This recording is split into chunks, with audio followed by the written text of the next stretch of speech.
Hi friends, എല്ലാവർക്കും എൻ്റെ പുതിയൊരു വീഡിയോയിലേക്ക് സ്വാഗതം. ഇന്ന് ഞാൻ നിങ്ങളുമായിട്ട് ഷെയർ ചെയ്യുന്നത് ഒരുപാട് നമുക്ക് ഗാർഡനിൽ അട്രാക്റ്റീവായിട്ട് തോന്നിക്കുന്ന കുറച്ച് പ്ലാന്റ്സുകളാണ്. അതിലൊരു പ്ലാന്റാണ് ഇത് കേട്ടോ. നമ്മുടെ കൈതച്ചെടികളോട് സാമ്യമുള്ള ലീഫുകളാണ്. ഈ പൈനാപ്പിൾ ചെടിയോടൊക്കെ സാമ്യമുള്ള ലീഫുകളാണ് കേട്ടോ ഈ പ്ലാന്റിനുള്ളത്. പക്ഷേ ഇതിൻ്റെ ഈ ഒരു ലീഫിൻ്റെ അറ്റം ഭാഗം നല്ല കൂർത്ത ഒരു മൊന പോലുള്ള മുള്ളുകളാണ് കേട്ടോ. ഇതടുത്ത് നമ്മൾ കൈകാര്യം ചെയ്യുന്ന സാധനങ്ങളിലൊന്നും വെച്ച് കൊടുക്കാതിരിക്കല നല്ലത്. പക്ഷെ നല്ല ഭംഗിയാണ് ഈ ഒരു പ്ലാന്റ് കേട്ടോ. ഇത് ചട്ടിയിലൊക്കെ ആണെങ്കിൽ കൂടുതൽ വളരില്ല. നിലത്ത് നട്ട് കൊടുത്തിട്ടുള്ളതാണെങ്കിൽ, മണ്ണിൽ നേരെ നട്ട് കൊടുത്തതാണെങ്കിൽ നന്നായി വളർന്ന് വലിയ പ്ലാന്റുകളായിട്ട് വരാറുണ്ട് കേട്ടോ. അപ്പോൾ ഇതുപോലുള്ള കുറച്ച് പ്ലാന്റുകളാണ് ഞാൻ ഇന്ന് നിങ്ങളെ പരിചയപ്പെടുത്തുന്നത്. ഇനി രണ്ടാമതായിട്ട് കാണുന്നത് ഇതാ ഈ ഒരു പ്ലാന്റാണ് കേട്ടോ. ഇതും വളരെ ഭംഗിയാണ്. പക്ഷേ ഇതിന് ആ ലീഫിനേക്കാളും അത്ര കട്ടിയില്ല കേട്ടോ. ഇത് നല്ലൊരു ഒരു നമ്മൾ പിടിക്കുമ്പോഴൊക്കെ ഇങ്ങനെ വളഞ്ഞു വരുന്ന ഒരു കട്ടിയേ ഉള്ളൂ കേട്ടോ. നല്ല ഭംഗിയാണ് ഈ ഒരു പ്ലാന്റും. ഇതൊരു സിൽവറും അതേപോലെ ഗ്രീനും ഒക്കെ കൂടെ ചേർന്നൊരു ഓഫ് വൈറ്റൊക്കെ ആയിട്ടുള്ളൊരു കളറാണ് കേട്ടോ. ഇതും ഞാൻ ചട്ടിയിൽ തന്നെയാണ് നട്ടു കൊടുത്തിട്ടുള്ളത്. ഇതേപോലെ നിലത്തൊക്കെ നടുകയാണെങ്കിൽ വലിയൊരു പ്ലാന്റായിട്ട് ഇതും കാണാൻ പറ്റും കേട്ടോ. ഒരുപാട് ഹൈറ്റിലും വട്ടത്തിൽ വളർന്നു വരുന്ന പ്ലാന്റുകളാണ് ഈ പ്ലാന്റുകളൊക്കെ. വലിയ വലിയ സൈസായിട്ട് വരുന്ന പ്ലാന്റുകളാണ് കേട്ടോ. ഇനി ഇതേപോലെയുള്ള ഒരു 2-3 വെറൈറ്റിയും കൂടെ നമുക്ക് കാണാം. ഇതേപോലുള്ള ഒരു പ്ലാന്റ് മതി നമ്മുടെ ഗാർഡനിൻ്റെ ഒരു ഭാഗത്ത്, ഒഴിഞ്ഞ ഭാഗത്ത് നമ്മളിത് സെറ്റ് ചെയ്താൽ വളരെ അട്രാക്റ്റീവായിട്ട് നമുക്ക് തോന്നിക്കുന്ന ഒരു പ്ലാന്റ് തന്നെയാണ് ഇത്തരം പ്ലാന്റുകൾ. ഇനി മൂന്നാമതായിട്ട് കാണുന്നത് ഇതാ ഈ ഒരു പ്ലാന്റാണ് കേട്ടോ. ഇതും കൂർത്ത മുള്ളൊക്കെ ഉള്ള ഒരു ഭാഗമാണ് ഇതിൻ്റെ ലീഫിൻ്റെ ലോങ് ഭാഗമായിട്ട് കാണുന്നത്. അതേപോലെ തന്നെ ഈ ഒരു പ്ലാന്റിൻ്റെ ലീഫുകൾ നമ്മളെ താമര ഇങ്ങനെ വിടർന്ന് നിൽക്കുന്ന ഒരു രൂപമാണ് കേട്ടോ ഈ ഒരു പ്ലാന്റിനുള്ളത്. ഇതും കാണാൻ വളരെ ഭംഗിയുള്ളൊരു പ്ലാന്റ് തന്നെയാണ്. അപ്പോൾ ഇതെല്ലാം തന്നെ ഞാൻ ചട്ടിയിൽ തന്നെയാണ് നട്ടു കൊടുത്തിട്ടുള്ളത് കേട്ടോ. നിലത്താണെങ്കിൽ ഒരുപാട് തൈകളായിട്ടും വരാറുണ്ട്. അതേപോലെ തന്നെ ഒരുപാട് പെട്ടെന്ന് സ്പ്രെഡായി വരും കേട്ടോ ഇതിൻ്റെ തൈകൾ. ചട്ടിയിലാവുമ്പോൾ നമുക്ക് അത്ര തൈകളായിട്ടും വരില്ല. അതേപോലെ ഒരുവിധം വലിപ്പത്തിൽ വളർന്നു വരികയും ചെയ്യും കേട്ടോ.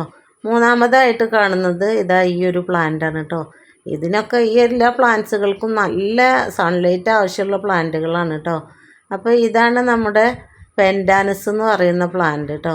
ഇതും വളരെ അട്രാക്റ്റീവായിട്ടുള്ളൊരു പ്ലാന്റ് തന്നെയാണ്. നല്ല ഭംഗിയാണ് കേട്ടോ ഇത് കാണാൻ. എത്ര സൺലൈറ്റ് കിട്ടിയോ അത്രയും നന്നായി വളർന്നു വരുന്നൊരു പ്ലാന്റാണിത്.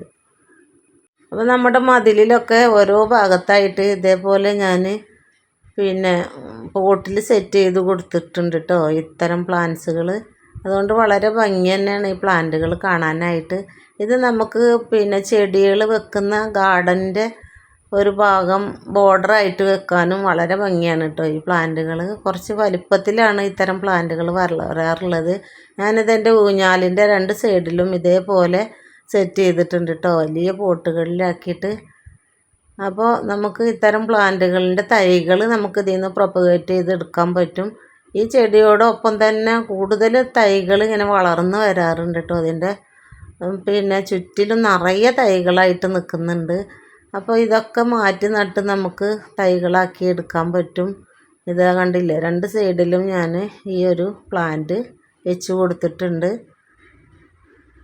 നമ്മുടെ വീടിൻ്റെ ഫ്രണ്ട് ഭാഗത്തുള്ളൊരു മതിൽ ഞാൻ ഹാഫ് മതിലാക്കിയിട്ടാണ് സെറ്റ് ചെയ്തിട്ടുള്ളത്. അപ്പോൾ അതിൽ അതേപോലെ തന്നെ ബ്ലാക്കും വൈറ്റും പെയിൻ്റ് അടിച്ചാണ് ഞാൻ ഇതേപോലെ പോട്ട്സുകളൊക്കെ സെറ്റ് ചെയ്തിട്ടുള്ളത്. അങ്ങനെയാണ് ഈ പ്ലാന്റുകളൊക്കെ ഈ ഓരോ പോട്ടിലും വെച്ചിട്ടുള്ളത് കേട്ടോ. അപ്പോൾ ഇതുപോലുള്ള പ്ലാന്റുകൾക്കൊക്കെ കൂടുതൽ വളങ്ങളും ഒന്നും വേണ്ട കേട്ടോ. നല്ല സൺലൈറ്റ് കിട്ടുന്ന ഭാഗത്ത് വളരെ ഭംഗിയോടെ വളർന്നു വരുന്ന പ്ലാന്റുകൾ തന്നെയാണിത്. ഇതിന് നമുക്ക് വേണമെങ്കിൽ ഇത്തിരി ചാണകപ്പൊടിയും അതേപോലെ ഉണങ്ങിയ കരിയിലൊക്കെ പോട്ടിൻ്റെ അടിയിലിട്ട് സെറ്റ് ചെയ്തിട്ട് നമ്മൾ പോട്ട് ചെയ്താൽ മതി. പോട്ടി മിക്സ് കൂടുതൽ വളങ്ങളൊന്നും ആവശ്യമില്ലാത്ത ചെടികളാണ് ഇത്തരം ചെടികൾ. അതുപോലെ തന്നെ നല്ല ഭംഗിയായിട്ട് നമുക്ക് എപ്പോഴും കാണാനും പറ്റും. പെട്ടെന്നൊന്നും നശിച്ചു പോകുന്ന ഒരു ചെടികളും അല്ല കേട്ടോ. പിന്നെ ഇതിൻ്റെ ലാസ്റ്റിൽ വരുന്ന ലീഫുകളുണ്ടല്ലോ അത് കരിഞ്ഞ് ഇതിലാവും കുറേ മെച്ചുറായി കഴിഞ്ഞാൽ. അപ്പോൾ ആ ലീഫൊന്ന് കട്ട് ചെയ്തിട്ട് കൊടുത്താൽ മതി. അതേപോലെ ഒരു മെയിൻ്റനൻസ് ആവശ്യമില്ലാത്ത ചെടികളാണ് ഇതെല്ലാം. അപ്പം ഇതിന് പോട്ടി മിക്സ് ആയിട്ട് നമുക്ക് മണ്ണും മണലും ചാണകപ്പൊടിയും ഇത് സെറ്റ് ചെയ്യുമ്പോൾ പോട്ടിൽ പിന്നെ പോട്ടി മിക്സ് ആയിട്ട് അടിയിൽ ഇതിൻ്റെ കരിയിലയും പൊടിച്ച് ഇട്ട് കൊടുത്താൽ മതി. വേറെ ഒരു പോട്ടി മിക്സ് ഇതിന് ആവശ്യമില്ല. പിന്നെ ഈ ചെടികൾക്ക് ഇടയ്ക്കൊക്കെ ഞാൻ വളമായിട്ട് കൊടുക്കാറുള്ളത് ലിക്വിഡായിട്ടുള്ള വളങ്ങളാണ്. അതായത് നമ്മുടെ വെജിറ്റബിളിൻ്റെ വേസ്റ്റൊക്കെ വെള്ളത്തിലിട്ട് വെച്ച് അത് ഡൈല്യൂട്ട് ചെയ്ത് ഒഴിച്ചു കൊടുക്കാറുണ്ട്. അത്രേ ഇതിനൊക്കെ വളങ്ങൾ ചെയ്യാറുള്ളൂ. എന്നാലും വളരെ ഭംഗിയോടെ നമുക്ക് വളർത്താൻ പറ്റുന്ന ചെടികൾ തന്നെയാണ് ഇത്തരം പ്ലാന്റ്സുകൾ. അത് മാത്രമല്ല ഇതേപോലെ ഒരുപോലെ സെറ്റ് ചെയ്ത് മതിലിലൊക്കെ വെച്ച് കൊടുത്താൽ വളരെ ഭംഗിയാണ് ഇത്തരം ചെടികളൊക്കെ കാണാനായിട്ട്. അപ്പോൾ ഇതിൻ്റെയൊക്കെ തൈകളുണ്ട് കേട്ടോ. ആവശ്യമുള്ളവർ ഞാൻ ഡിസ്ക്രിപ്ഷനിൽ നമ്പർ കൊടുക്കാം. അപ്പോൾ ആവശ്യക്കാരുണ്ടെങ്കിൽ വിളിച്ചാൽ മതി. ഞാൻ DTDC ആയിട്ട് ഓൺലൈനായിട്ട് പ്ലാന്റ്സുകൾ അയച്ചു കൊടുക്കാറുണ്ട്. അഗ്ലോണിമ ആയാലും കലാത്തിയ ആയാലും ഏത് പ്ലാന്റ്സും പിന്നെ അയച്ചു കൊടുക്കാറുണ്ട് കേട്ടോ. അപ്പോൾ ഇപ്പോൾ എൻഡാനസ് പ്ലാന്റിൻ്റെ പിന്നെ ബേബീസുകളൊക്കെ ഒരുപാടുണ്ട് കേട്ടോ. ബേബി പ്ലാന്റ്സുകൾ മിക്ക ഗാർഡനുകളിലും നമ്മൾ ഇതേപോലത്തെ പ്ലാന്റ്സുകൾ സെറ്റ് ചെയ്തതൊക്കെ കാണാറുണ്ട്. അപ്പോൾ ഒരു മെയിൻ്റനൻസും ആവശ്യമില്ലാത്ത പ്ലാന്റ്സുകളായതുകൊണ്ട് നമുക്ക് വളർത്തിയെടുക്കാനും വളരെ എളുപ്പമുള്ള പ്ലാന്റ്സുകളാണ്. പിന്നെ മഴ ഇല്ലാത്ത സമയങ്ങളിലൊക്കെ ദിവസത്തിൽ ഒരു പ്രാവശ്യം അല്ലെങ്കിൽ ഒന്നരാടം ഒന്ന് നനച്ച് കൊടുക്കണം, അത്രയേ ഉള്ളൂ.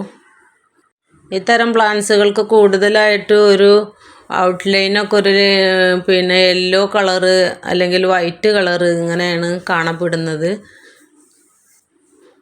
ലീഫിൻ്റെ സെൻറ്റർ ഭാഗമൊക്കെ ഒരു പിന്നെ ഗ്രീൻ കളറിലുമാണ് കൂടുതൽ പ്ലാന്റ്സുകളും ഇതേപോലുള്ളത് കാണാറുള്ളത്.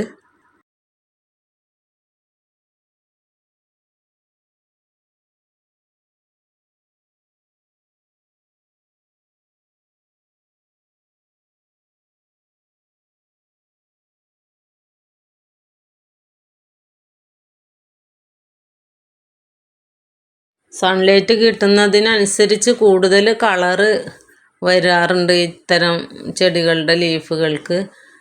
പിന്നെ നമ്മൾ സൺലൈറ്റ് കിട്ടാത്തടത്താണ് ഈ പ്ലാന്റുകൾ സെറ്റ് ചെയ്തിട്ടുള്ളത് വെച്ചെങ്കിൽ ഇതിന് ഈ യെല്ലോ കളറൊക്കെ കുറവായിരിക്കും, ഗ്രീൻ കളറായിരിക്കും കൂടുതലായിട്ടും കാണാറുള്ളത്.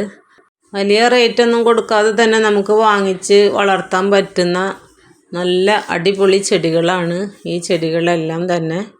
അപ്പോൾ ഇതുപോലുള്ള പ്ലാന്റ്സുകളൊക്കെ നിങ്ങളുടെ കയ്യിലുണ്ടെങ്കിൽ ഇതുപോലെ നമ്മൾ നല്ല ഭംഗിയിൽ വെച്ചാൽ കാണാനും വളരെ ഭംഗിയായിരിക്കും. അപ്പോൾ ഇത്രയൊക്കെയുള്ള വീഡിയോ എല്ലാവർക്കും ഇഷ്ടമായെന്ന് കരുതുന്നു. ഇഷ്ടമായെങ്കിൽ ലൈക്ക് ചെയ്യുക. ആദ്യമായിട്ട് കാണുന്നവരുണ്ടെങ്കിൽ സബ്സ്ക്രൈബ് ചെയ്ത് സപ്പോർട്ട് ചെയ്യുക. അപ്പോൾ ഇനി അടുത്ത പുതിയൊരു വീഡിയോയിൽ കാണുന്നത് വരെ എല്ലാവർക്കും ബായ്.